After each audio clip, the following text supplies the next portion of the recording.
안녕하세요. 보통 사람이 본 세계 속의 한국에 오신 것을 환영합니다. 저는 여러분의 호스트 베네딕트입니다. 한 달여 됐나요? 압구정에서 혼자 점심을 먹고 있는데 옆 테이블에서 늘 하는 얘기가 들리더라고요. 어쩌다가 6.25 얘기를 하기 시작했는지는 저는 모르겠지만 한 사람이 야, 한국전쟁 그거 북침이야. 이승만이 그 미국 똘마니가 시작했다가 되게 당한 거라고 뭐 이런 내용이었었어요. 다른 한 동료는 아니야 북한이 남침한 거라던데 라고 하자 같이 있던 한 여자분은 에이 그러고도 남지 이 빙 삐삐들이라고 받아치더라고요. 저는 미국 사람이지만 좀 적지 않게 놀랐습니다. 와 지금이 무슨 반정부 민주화 시대도 아니고 그러나 제가 무슨 유관순 너나도 아니고 그냥 조용히 혼자 밥 먹고 나왔습니다. 하지만 사실은 좀 쇼킹했었어요. 그래서 보통 사람이 본 세계 속의 한국은 지금 이 시대에 한국이 정한 지정학적 생각을 해보는 채널이지만 오늘은 한반도에서 전쟁할 생각은 전혀 없었고 서로 죽도록 싫어하고 견제하던 스탈린과 모택동이 어떻게 김일성이 탈린이 행님과 택동이 행님 사이를 왔다 갔다 하면서 슬쩍슬쩍 말을 옮기고 그러면서 그들이 세기의 판단 미스를 하고 소련, 중국, 미국 세 대국들이 김일성에게 질질 끌려서 3태조전 문턱까지 가게 됐었는지에 대한 재밌는 뒷얘기를 좀 해드리려고요.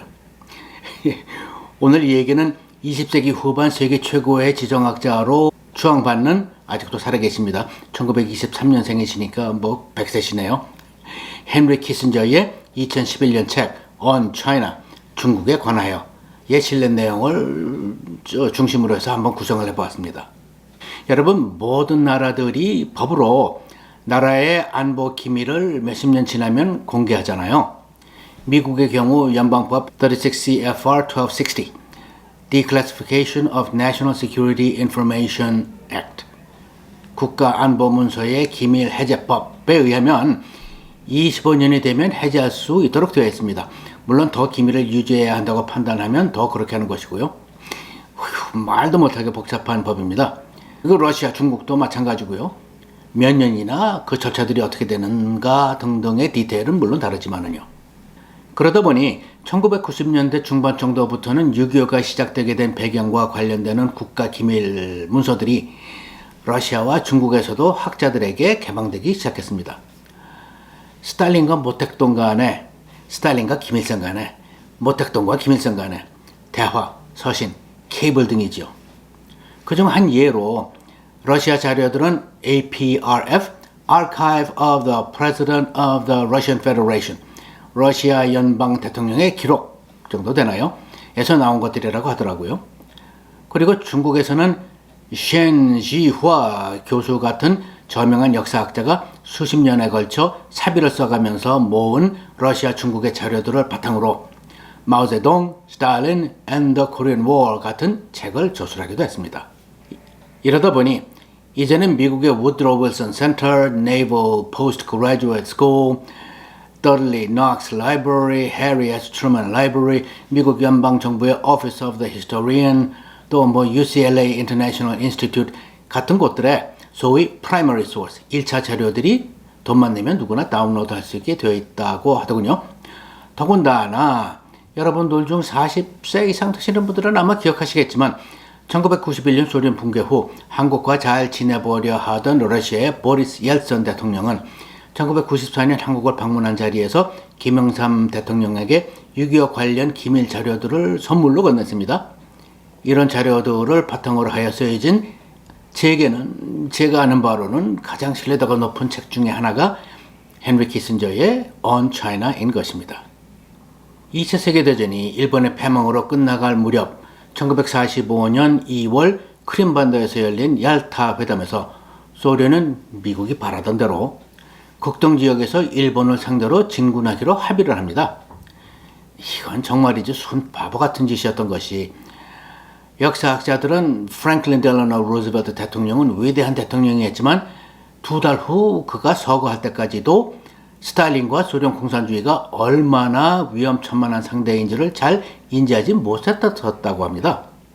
스탈린을 엉클 조라고 불렀다네요. 그해 7월 포츠담 회담에서는 한반도를 38선을 둘로 나누어서 북에는 소련군이 남에는 미군이 들어와서 얄타 회담 때 합의한 한국의 자주국가 설립을 슈퍼바이즈, 지휘 감독하기로 했다고 합니다. 그러다가 1945년 8월 15일 일본 항복 후 한국은 해방되었고 북한에는 소련이 내세운 김일성, 남한에는 미국이 지지한 극반공주의자 이승만이 집권하게 됩니다. 그렇게 우리의 비극은 시작됐습니다. 잘 아시는 것처럼 45년에서 6.25 발발 1950년 사이에 남과 북은 38선을 두고 여러 번 상호 간에 무기 도발이 있었다고 합니다. 짜증스러워하던 미국은 이승만을 내심 싫어하면서 저 사람에게 무기 원조해줬다가 큰일 날 사람이다 라며 대북 도발하지 말라고 경고를 했다고 합니다.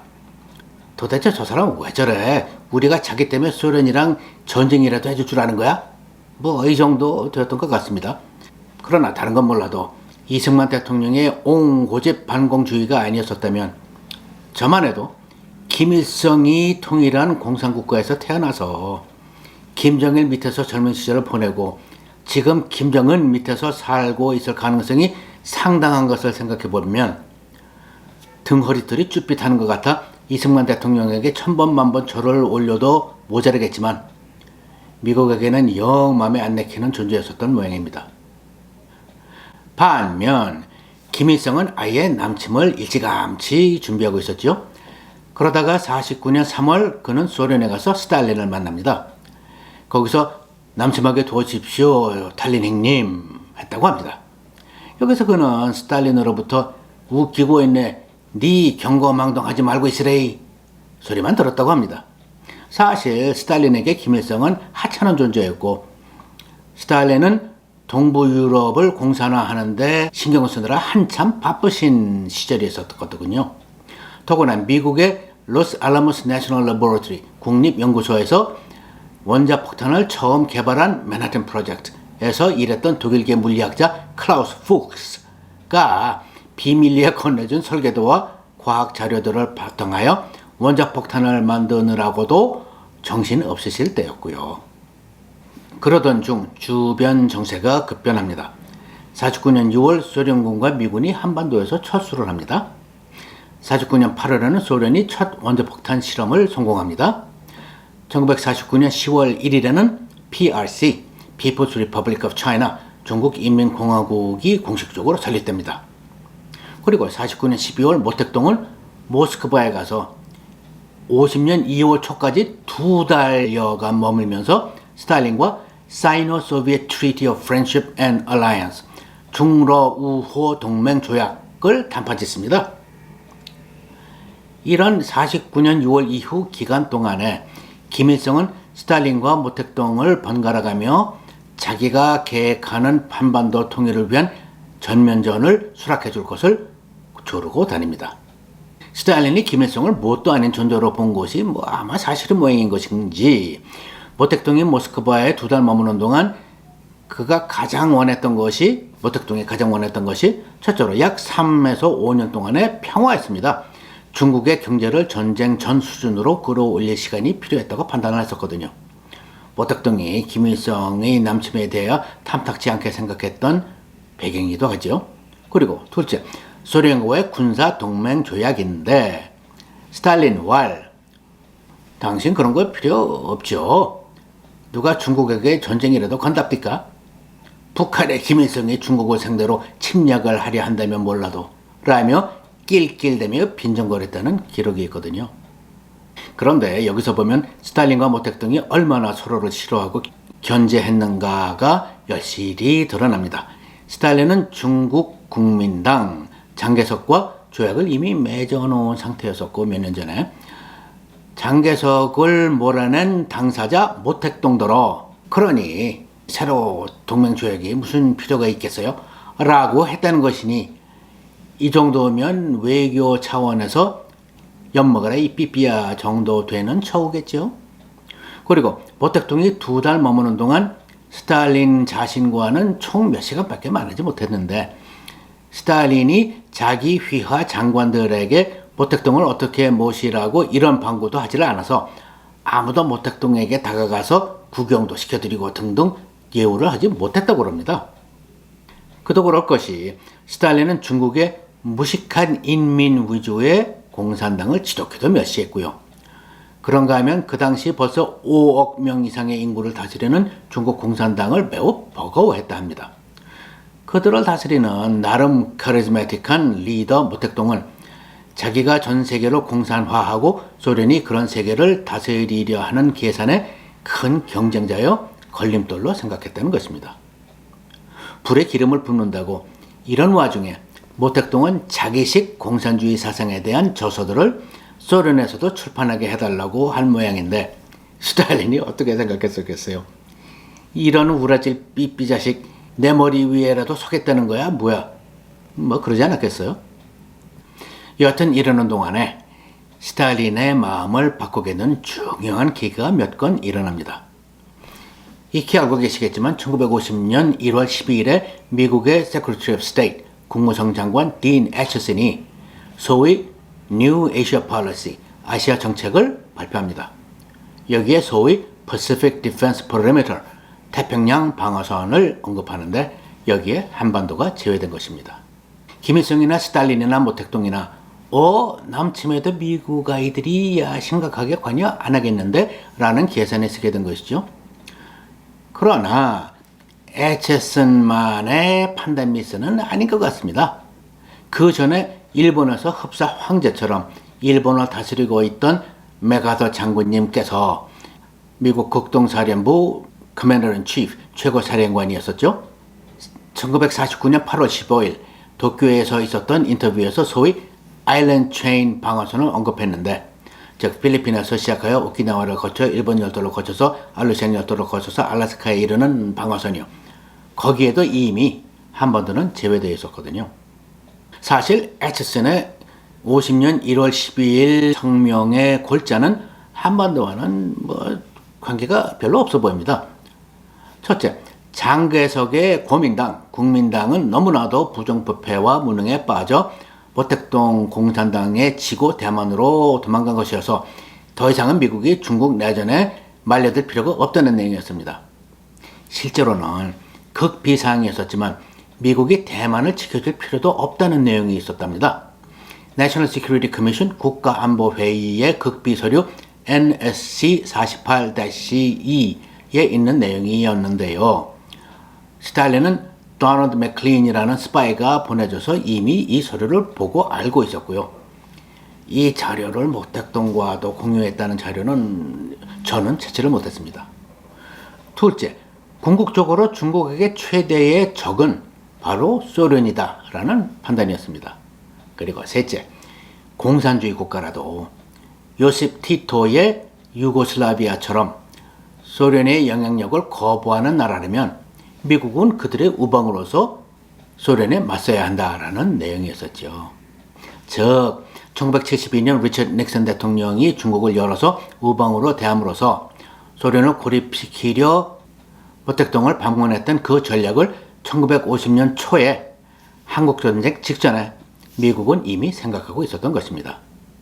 그런데 이 시점에서 김일성이 남침을 서두르는 이유가 있습니다. 49년 12월부터 50년 2월 초까지 모택동이 모스크바에 있는 동안 스탈린은 모택동이 김일성의 남침 제안에 대하여 어찌 생각하는지를 물어보는데 모택동은 그러면 좋겠으나 중국에게는 대만을 침공하는 것이 먼저입니다 라고 했고 이를 잘 아는 김일성은 그리고 미국 NSC가 어찌 계산했는지는 몰라도 미국 여론은 대만을 지지하는 상황에서 만약 덜커덕 중국이 대만을 먹어버린다면 이제껏 관심도 없었던 한반도라도 공산주의 국가에 넘어가게 놔둘 리가 없다는 계산에 이르게 된 것이죠.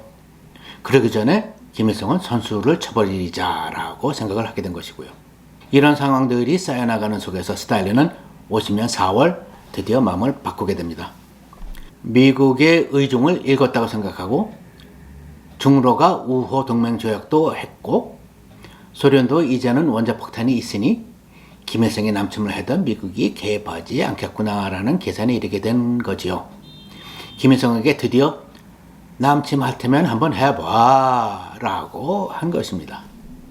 그러나 스탈린이 누구겠습니까? 역사상 가장 흉악하고 음흉하고 히틀러보다 더 사악한 지도자였었다고 하잖아요. 역사학자 심리학자들 간에는 그가 전형적인 사이코패스였으며 세이디즘, 파라노이아, 피해망상증, 나르시시즘, 자기도취증을 겸비한 괴물이었었다고 하는 이들이 많습니다. 이런 인물이기에 스탈린은 김일성에게 허락을 하면서 다음과 같은 토를 답니다. 첫째, 모택동에게 물어봐서 그가 하라면 해봐. 둘째, 그러나 소련이 큰 도움을 줄 거라는 망상을 하지 않는 게 내 신상에 좋을 거야. 셋째, 남침 해봤다가 구두창에 내 이빨이 와사삭 부서져 나가는 한이 있더라도 나는 손가락 까딱 하지 않을 거니까 였습니다. 모두 세월이 지나 Primary Source 1차 자료에 나오는 얘기들이죠. 이에 1950년 5월 13일 김일성은 베이징으로 후다닥 달려갑니다. 사흘 동안 머물면서 의기양양해진 김일성은 모택동에게 탈린 형님께서 남침해도 된대요 라고 전합니다. 모택동에게 물어보고 모택동이 하라 그러면 해 라고 한 말은 빼놓은 거죠.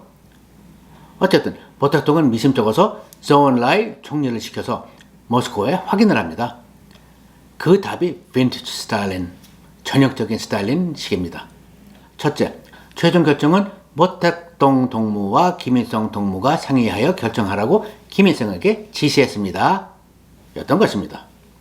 스탈린으로서는 첫째, 발뺌할 발판을 쌓아놓는 것이었고, 둘째, 이 전쟁이 일어나면 중국은 소련의 도움이 절실하여 소련의 영향력권 아래로 들어올 것이고, 셋째, 잘못되면 책임은 모두 모택동이 지게 되는 것이었죠. 그리고는 또 무슨 토를 달았는지 혹시 아세요? 자세한 내용은 김일성 동무가 얘기해 드릴 겁니다. 였었어요. 잘 생각해 보세요. 첫째, 김일성에게는 내가 사기를 치던 무얼하던 모택동을 잘 한번 꼬셔봐 라는 메시지였었고, 그리고 매우 냉소적이며 모택동에게 기분 나빴을 메시지는 이 전보 이후에는 더 이상 이 내용 관련하여 내게 연락하지 말아라 라는 내용이었던 것입니다. 그래서인지 그 이후로 6.25 시작까지 베이징과 모스크바 간의 대화에 대한 공식적인 기록이 거의 없답니다. 그 대신 김일성이 모택동과 스탈린 간의 메신저 노릇을 했고요. 여하튼 모택동이 김일성과의 대화를 통해 혹시 국경에 중공군 3개 군단 정도를 배치시켜 줄까? 라고 제안을 했을 때 김일성은 중국 돈 필요 없습니다 라고 오만하게 대답했다고 기록되어 있다 합니다. 더 큰 탈린이 형님을 꽤나 믿었던 모양입니다. 소련이 탱크 등 군수물자와 군사 보조관들은 이미 대주고 있었으니까는요. 중국은 크기만 했지 북한만큼이나 못 사는 나라였고요. 1950년 5월 16일 김일성은 평양으로 돌아오고 스탈린에게 모택동 동지도 오케이 하셨어요 라는 전문을 보내게 됩니다. 민족의 비극이 열리는 순간이었습니다. 아까 말씀드렸듯이 1950년 미국은 중국을 6.25의 티토 정권처럼 반소련 공산 국가로 유도하려 했지요. 그리고 그 전략이 1972년 닉슨의 중국 방문으로 시작하여 땡쇼핑을 거치며 오늘날에 이르게 된 것이고요. 바로 그 역사적 찰나에 김일성이라는 세계에서 가장 가난한 나라 중 하나인 나라의 38세 수령이 역사의 검을 스탈린과 모택동 사이에 나타나 역사의 흐름을 송두리째 바꿔버린 것입니다. 500만 명의 사상자를 내면서요. 감사합니다. 다음에 뵙겠습니다.